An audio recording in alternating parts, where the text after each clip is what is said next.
நான் கோயிலுக்கு யார் போக சொன்னாங்க? கோயிலுக்கு நான் உன போவேன்னு சொன்னா நீயா கிளம்பிக்கிட்டு ஒண்ணு கேட்காம அடுத்த நாள் கிளம்புறான்னு கிளம்பிக்கிட்டு இருக்க, போயிட்டு வந்துக்கிட்டு கிரிவலம் சுத்திர சொன்ன போகாத, திடீர்னு மேக்கப் வர வயசாகும் போது கூட ஒரு ஆள் வந்தா நீ போகாதன்னு சொன்னான். அவன் வந்து அந்த அட்வைஸ் பண்ணிட்டு போயிட்டு இருக்கான். என்ன கில்ட் பண்ணி விட்டு போயிட்டு இருக்காங்க. எனக்கு கில்ட்டா இருக்கு. நான் கில்ட் நான் போகணுமா? அப்ப பேச ஆரம்பிச்சிட்டீங்க எல்லாரும்.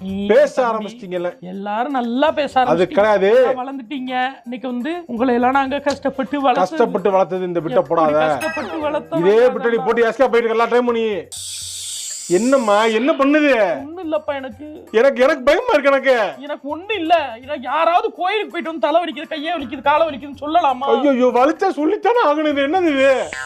உனக்கு விருப்பம் இல்லைன்னா உங்க அக்கா வீட்டுக்கு போயிரு. போமா உள்ள போய் படுமா. நீ போமா. நீ போ உள்ள போ சொல்றேன் நானு. உன் பொண்டாட்டி வெளியே கூட வர மாட்டா, அதெல்லாம் கேட்க மாட்டேன். ஐயோ என்ன பண்றதுன்னு எனக்கு தெரியலையே. வந்துட்டா காலை.